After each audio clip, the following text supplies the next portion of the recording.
Hello, ഞാനിന്നൊരു ghee റൈസാണ് ഉണ്ടാക്കിയിരിക്കുന്നത് കേട്ടോ. ഗീ റൈസും ചിക്കനും ഉണ്ടാക്കിയിട്ടുണ്ട്. അപ്പോൾ ഒന്ന് ഷെയർ ചെയ്യാമെന്ന് വിചാരിച്ചു.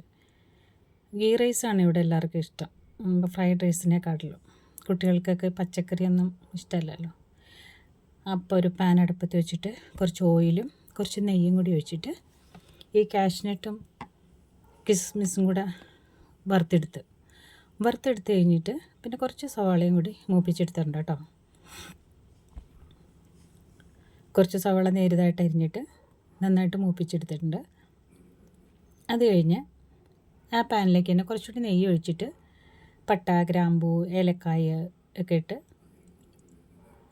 പിന്നെ കറുവപ്പട്ട ഒരു ഇലയും കൂടി ഇട്ടിട്ടുണ്ട്. ഇല ലാസ്റ്റ് ഇട്ടാലും മതി, കുഴപ്പമില്ല. അതിട്ടൊന്ന് വഴറ്റിയതിന് ശേഷം നന്നായിട്ട് വഴറ്റിയാൽ മതി. അത് ഞാൻ മൂപ്പിച്ചെടുത്തില്ല, നന്നായിട്ട് അങ്ങ് ഇളക്കി വഴറ്റിയെടുത്തായിരുന്നു. വഴറ്റിയതിന് ശേഷം ഇഞ്ചി വെളുത്തുള്ളി പേസ്റ്റ് ഇട്ടിട്ടുണ്ട്. പിന്നെ ഒരു പച്ചമുളക്, ഇച്ചിരി പഴുത്ത പച്ചമുളകാണ്.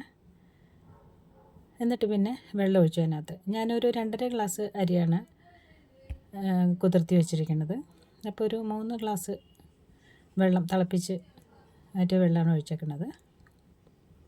പിന്നെ കുറച്ച് നാരങ്ങ നീരും കുറച്ച് ഉപ്പും കൂടി ഇട്ടിട്ട് എടുത്ത് തിളപ്പിക്കാൻ വെച്ചു. പിന്നെ ആ ഇലയും കൂടി ഇട്ടിട്ടുണ്ട് കേട്ടോ. ഇല ഇടുമ്പോൾ ഒരു പ്രത്യേക വാസനയും സ്വാദും കിട്ടും. നല്ലോണം വെള്ളം തിളച്ചതിന് ശേഷം ഈ അരിയും കൂടി ഇട്ട് ഇളക്കി ഇച്ചിരി ഉപ്പ് നാരങ്ങ നീരും കൂടി ഇട്ടിട്ട്, നാരങ്ങ നീരും ഉപ്പ് നേരത്തെ ഇട്ടല്ലോ, ഇളക്കി നന്നായിട്ട് അടച്ച് വെച്ച് വേവിച്ച് ഒരു 5-6 മിനിറ്റ് ഞാൻ മീഡിയം ഫ്ലെയിമിൽ വെച്ചിട്ട് എടുത്തത്. അപ്പോൾ നോക്കിയപ്പം വെന്തിട്ടില്ല, കുറച്ചും കൂടി വേവാനുണ്ട്. പിന്നെ ഞാൻ ഒന്നും കൂടി ഇളക്കി വെച്ചിട്ട് കുറച്ച് നേരം കൂടി കഴിഞ്ഞിട്ടാണ് എടുത്തേട്ടോ. ജീരകശാല അരിയാണ് ഞാൻ എടുത്തേക്കുന്നത്. ഗീ റൈസിന് പറ്റിയ അരിയാണ് ജീരകശാല. അത് വേവില്ലല്ലോ. അത് കഴിഞ്ഞ് നോക്കിയപ്പം കുറച്ചുകൂടി വേവാനുണ്ട്. ഒന്നും കൂടി വേവിച്ചെടുത്തായിരുന്നു. അടിച്ചു വെച്ചിട്ട് ഒന്നും കൂടി വേവിച്ചെടുത്ത് പിന്നെ എടുത്തപ്പോൾ നല്ല പാകമായിട്ട് കിട്ടിയിട്ടുണ്ട് കേട്ടോ. ഒന്നൊന്നും തൊടാണ്ടിരിക്കേണ്ട. അപ്പോൾ ഈ നാരങ്ങ ഒഴിക്കുമ്പം ഇങ്ങനെ ഒട്ടിപ്പിടിക്കില്ലല്ലോ. അപ്പം നന്നായിട്ട് ഗീ റൈസ് കിട്ടിയിട്ടുണ്ട്. പിന്നെ അതിനകത്തേക്ക് ഈ കാഷ്നട്ടും കിസ്മിസും ഒക്കെ വറുത്തത് ഇട്ട് സവാളയും കൂടി ഇട്ട് തട്ടിപ്പുത്തി അവിടെ വെച്ചിട്ട് ഇനി ചിക്കൻ ഉണ്ടാക്കാനായിട്ടുള്ള പരിപാടിയാണ്. ആദ്യം റൈസ് അങ്ങ് വേവിച്ച് വെച്ച് കഴിഞ്ഞാൽ കുഴപ്പമില്ല. നന്നായിട്ട് സവാളയും കാഷ്നട്ടും കിസ്മിസൊക്കെ ഇട്ട് വെച്ചവിടെ വെച്ചു. നല്ല ടേസ്റ്റി ആയിട്ടുള്ളൊരു ഗീ റൈസ് ആട്ടോ. പിള്ളേരെല്ലാവരും നന്നായിട്ട് കഴിച്ചോളും. അപ്പോൾ ഇനി ചിക്കൻ ഉണ്ടാക്കാം. ചിക്കൻ സാധാരണ ഉണ്ടാക്കണതിൽ ഇച്ചിരി വ്യത്യാസത്തിൽ, എല്ലാം ഒരുപോലെ വയ്ക്കുമ്പം ഒരു ഇച്ചിരി മടുപ്പ് തോന്നില്ലേ. അപ്പോൾ ഒരിത്തിരി വ്യത്യാസമായിട്ട് വയ്ക്കാമെന്ന് വിചാരിച്ചു. അതിനകത്തേക്ക് കുറച്ച് ഓയിലും കുറച്ച് നെയ്യും കൂടി ഒഴിച്ചിട്ട് 2 കൊല്ലമുളകും പട്ട, ഗ്രാമ്പൂ, ഏലക്കായ ഇട്ട് ഇതുപോലെ ഒന്ന് വാട്ടിയതിന് ശേഷം ഈ പെരിഞ്ജീരകം ഉണ്ടല്ലോ, കുറച്ച് പെരിഞ്ജീരകം കൂടി ഇട്ടു. പെരിഞ്ജീരകം ഇട്ട് കഴിഞ്ഞാൽ നല്ല ടേസ്റ്റാണ്, നല്ല വാസനയും കിട്ടും.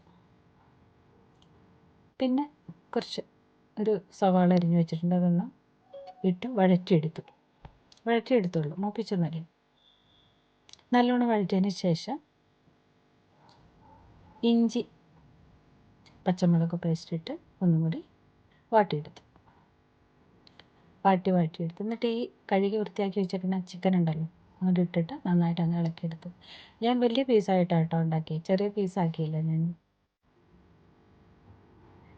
നന്നായിട്ട് ഇളക്കിയതിന് ശേഷം കഴിഞ്ഞിട്ട് പൊടികളൊക്കെ ഇടാം. എല്ലാ പൊടികളും ഞാൻ ചേർക്കുന്നുണ്ട് കേട്ടോ. പിന്നെ ഇതിനകത്തേക്ക് തക്കാളി ഇട്ടിട്ടുണ്ട്. ഒരു തക്കാളി, നല്ല പഴുത്ത തക്കാളിയാണ്. പിന്നെ മുളക് പൊടി, കാശ്മീരി മുളക് പൊടി, മഞ്ഞൾപ്പൊടി, മല്ലിപ്പൊടി, ഗരം മസാല, കുരുമുളക് പൊടി എല്ലാം ഇട്ടിട്ട് ഒരു 1-1.5 ടീസ്പൂൺ ഇട്ടിട്ടുണ്ട് കേട്ടോ. എല്ലാം കൂടി ഇട്ട് ഇളക്കി നല്ലോണം യോജിപ്പിച്ച് ഉപ്പും കൂടി ഇട്ട് നല്ലോണം യോജിപ്പിച്ചെടുത്തിട്ട് അടച്ചു വെച്ചങ്ങ് വേവിച്ച്. ഞാൻ വെള്ളം വെച്ചിട്ടില്ല, ഈ ചിക്കൻ വേകുമ്പം വെള്ളം വരുമല്ലോ. നല്ലോണം ഇളക്കിയതിന് ശേഷം അടച്ചു വെച്ചിട്ട് വേവിച്ചിടും. ഇടയ്ക്കൊന്ന് നോക്കിയായിരുന്നു, ഇടയ്ക്ക് എന്താ ഇല്ലയെന്ന് നോക്കണമല്ലോ. നല്ല ടേസ്റ്റ് ഉണ്ട് കേട്ടോ ഈ ചിക്കന്. ഞാൻ കറി വെച്ചിട്ട് നല്ല ടേസ്റ്റി ആയിട്ട് ഇരിക്കുന്നുണ്ട്. ഒന്ന് നോക്കിയപ്പോഴത്തേക്കും കുറച്ചുകൂടെ ഒന്ന് ഇതാവാനുണ്ട്. ശരിക്കും ഇതേ ചിക്കൻ്റെ വെള്ളമൊക്കെ വന്നേക്കുന്നുണ്ടോ, ഒന്നും കൂടി ഒന്ന് വേവിച്ചെടുത്തായിരുന്നേ. ഇന്നത്തെ തേങ്ങാപ്പാലൊന്നും ചേർത്തിട്ടില്ല കേട്ടോ. അധികം മസാലയൊന്നും കണ്ടമാനം ചേർത്തിട്ടില്ല. എരിവൊക്കെ അധികം കുഴപ്പമില്ല. പിള്ളേർക്ക് കൂട്ടാനായിട്ട് പറ്റിയ ഒരു ചിക്കൻ കറിയാണ് ഞാൻ ഉണ്ടാക്കിയിരിക്കുന്നത്. നല്ല ടേസ്റ്റ് ഉണ്ട് കേട്ടോ. പിന്നെ ഇതിനകത്ത് കാഷ്നട്ടും കൂടെ അരച്ച് ചേർത്താൽ നല്ലതായിരുന്നു. അത് ഞാൻ വിട്ടുപോയി. പിന്നെ ഇതിനകത്ത് ചേർക്കണമെന്ന് വെച്ചാൽ ഈ പുളിയില്ലാത്ത കട്ട തൈരുണ്ടല്ലോ, അത് വെച്ചിട്ടുണ്ട്. അത് വീഡിയോയിൽ കിട്ടിയില്ല കേട്ടോ. പിന്നെ ഇത്തിരി പെരിഞ്ജീരകത്തിൻ്റെ പൊടിയും കൂടി ഇടുന്നുണ്ട്. അത് രണ്ടും കിട്ടിയില്ല. പിന്നെ മല്ലിയില എത്ര ഇട്ടാലും നല്ല ടേസ്റ്റാണ് ചിക്കൻ കറിക്ക്. ഞാനിപ്പോൾ ഉണ്ടാക്കിയാണ് ചിക്കൻ കറി കേട്ടോ. നല്ല അടിപൊളി ടേസ്റ്റുള്ള ചിക്കൻ കറിയാണ് ഇന്നത്തെ എൻ്റെ സൺഡേ സ്പെഷ്യൽ. എപ്പോഴും ചോറും സാമ്പാറും തോരനൊക്കെ അല്ലേ. അപ്പം ഇന്ന് ഒരു ഗീ റൈസും ചിക്കൻ കറി ഉണ്ടാക്കാമെന്ന് വിചാരിച്ചു. കുട്ടികൾക്കൊക്കെ ഇഷ്ടമാണ്. അവർ നന്നായിട്ടൊക്കെ കഴിച്ചു കേട്ടോ. ചിക്കനൊക്കെ എരിവ് കുറവാണ്. നല്ല ടേസ്റ്റി ആയിട്ടുള്ള ചിക്കൻ കറിയാണ് ഇന്നത്തെ എൻ്റെ സ്പെഷ്യൽ. അപ്പോൾ നിങ്ങൾക്ക് കൂടെ ഒന്ന് ഷെയർ ചെയ്യാമെന്ന് വിചാരിച്ചു. അപ്പോൾ ഗീ റൈസും ചിക്കൻ കറിയും അടിപൊളി, നല്ല ടേസ്റ്റ് ഉണ്ട് കേട്ടോ. ചിക്കൻ കറിയൊക്കെ ഏകദേശം ഇതുപോലെയൊക്കെ തന്നെയാണെങ്കിലും കുറച്ച് വ്യത്യാസമായിട്ട് തേങ്ങാപ്പാലൊന്നും ചേർത്തില്ല, അധികം മസാലകളില്ല.